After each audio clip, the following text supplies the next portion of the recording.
Well, good afternoon, everyone. Chris Schultz, along with Gary Hoff. Four guys talking football, but there's only two of us tonight because Jeff Grodi and Mike Lush couldn't be in studio with us. So we're going to talk our Friday Night Victors power rankings. Then we're going to discuss some, we'll call it some Big Ten football. How about that? Yeah, we'll throw that out there. Gary, how you doing today? I'm great. I'm wonderful. Are you ready to discuss our power rankings as far as how we see them at the end of Week 6 or going into Week 7 here? Yeah. Why don't you start us off? Sounds like a plan. So, number one, I don't think they've been number one every week, but just about every week. Just about ever since they beat SMCC, I would think. Milan. The Milan Big Reds. The Big Reds. Playing extremely well. Yep. Stay at the number one slot. Really no setbacks at all. No games that they go in not prepared. They handled Jefferson. Yeah, that's what they did. They're prepared. Doing it business-like. Yep. Coach Hoskins has his team ready to play every week, and yeah, I don't know. They might just go 9-0. They might. Mm-hmm. Okay. Who you got next here? Number 2. SMCC 5-1, kind of a workman's-like performance against Huron. They struggled a little bit there. First half? Down at halftime, or was it tied? 14-14 at halftime. It was, okay. But, Chris, that was 14-7 Huron. SMCC had the ball on their own 42-yard line, 4th and 4. Coach Kip went for it and got it. And a pass to a freshman. If he didn't get that, give Huron the ball right there. The way they had been playing on offense and winning the line of scrimmage, 21-7. Does CC come back from that? I don't know. Huge play in that game right there. So, they stay at number 2, but yeah, Huron played well. Okay, number 3. Who you got there? The Bedford Kicking Mules. Wow, they lost, but what an effort against Saline. We kept them. Yeah, we kept them high on the board there. They almost beat Saline, and who in the SEC Red beat Saline?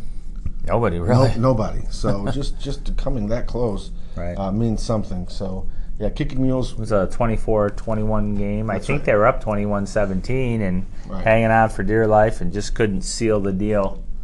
But Bedford playing some good football right now under first-year head coach Mike Vickers. They really are. I'm looking forward to seeing what they can do in the playoffs. Sure. Okay, next up, number 4, you have the Carlson Marauders. And I picked Trenton to beat them last week. Gosh, they just opened a can. What was I thinking? What was the final score? Like 60-13, or it doesn't even matter what it was. It was just 60, a lot 60, to a little. Something to 2 touchdowns, whatever it was, 13-14. That's unbelievable. Because Trenton they're very well coached. They don't get beat like that. No, they don't. They don't get beat like that.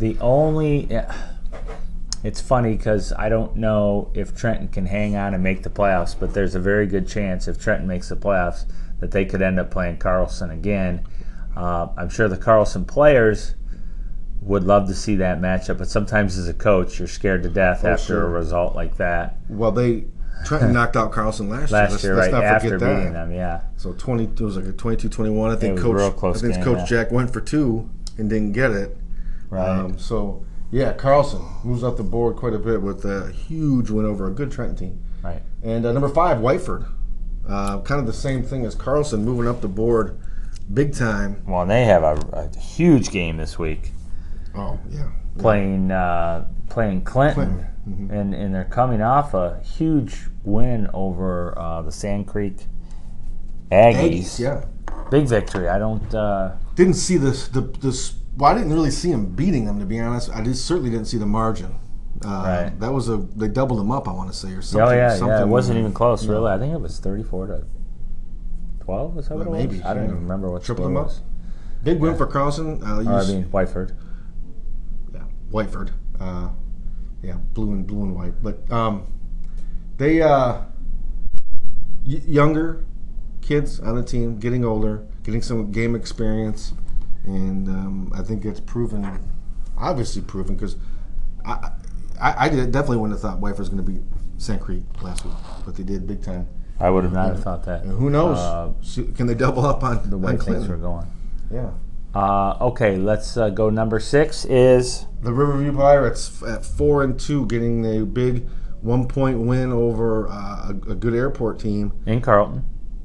in Carlton. And we talked about it last week. They had to have that win. I mean, you didn't want to go 3-3 and then having to face that elimination type games every week. Right. So huge win for Riverview in a big contest. So Riverview comes in at 6. They won by a point. So who's number 7 then?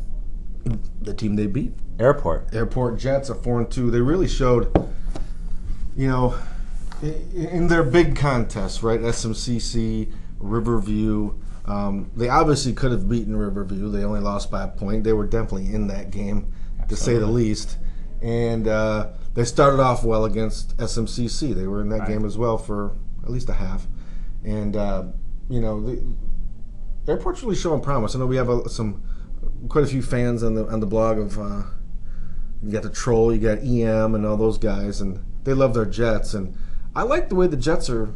I like where they're going. I really do. Yeah. Well, let me ask you this, and I'm not trying to be critical of the coaching at all. What do you think of going for 2 there and going for the win? I have a thought on this. I'm sure you do too.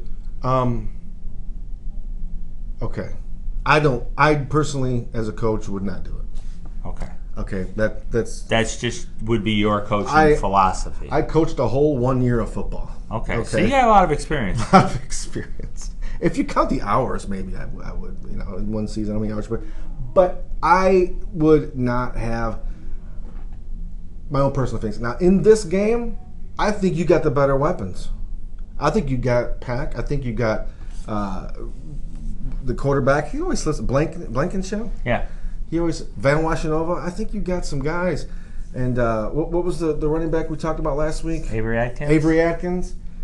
I think you got a lot of weapons there, boy. I'm running Pack. I'm rolling out Blankenship. That's just me, and I'm second guessing a guy that Coach Duffy knows way more about football than I do. But for me, I don't go for 2.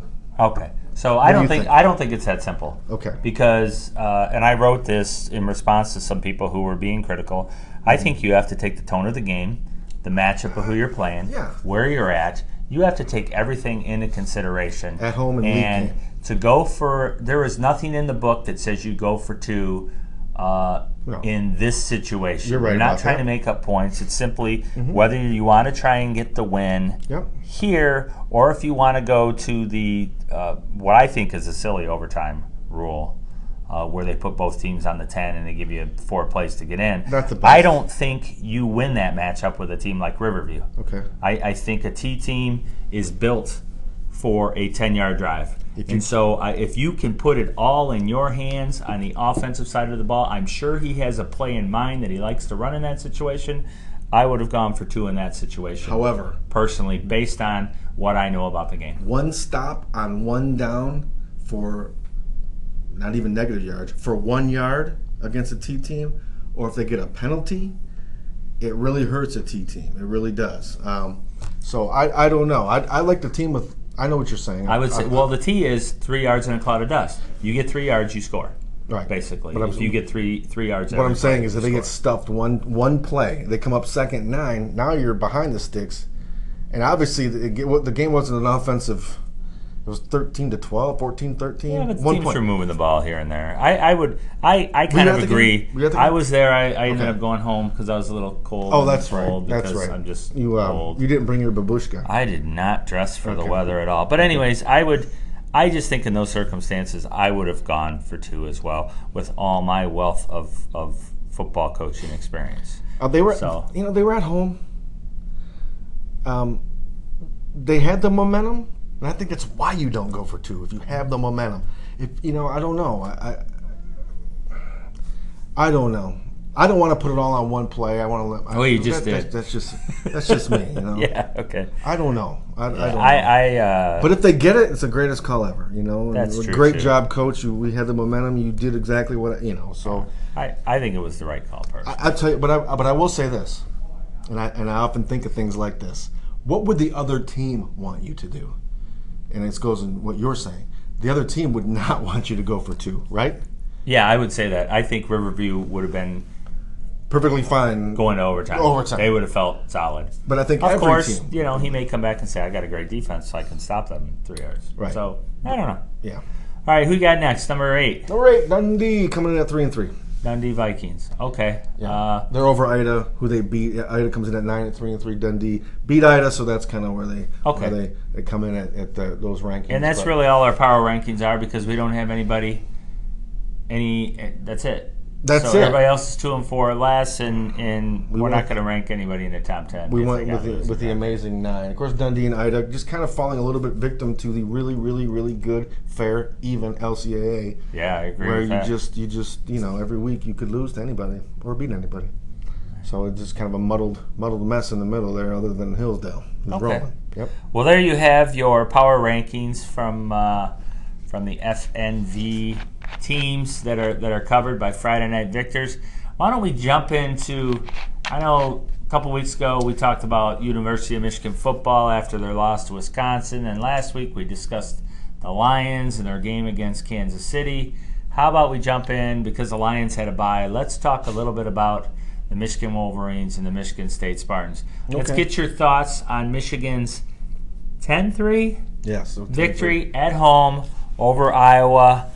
Thoughts on that game, Gary? Well, they jumped out 10-0, playing well on defense and on offense, combined for about a half a quarter, playing both phases well. I thought, wow, this could be a 40-10 type of a game. Which would have been. We're looking really good. Yeah, would have been a nice response. Sure, but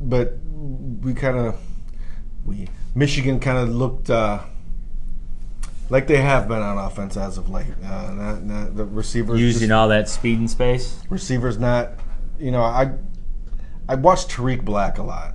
Right. Okay. I like Collins. I like DPJ. I think they're 2 fine receivers, 2 of the better ones in the Big Ten.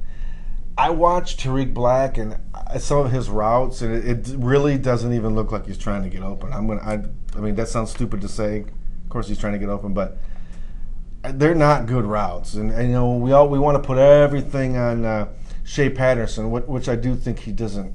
He's not playing well, but he's just not having a good year. I really expected him to have a great year, but he's not. Yeah, but he shouldn't even look at Tariq Black, because the guy's never open. So. And he never catches any passes. So maybe he's just a decoy in that offense, and they're hoping he gets double teamed or picked up somewhere, and they run around underneath.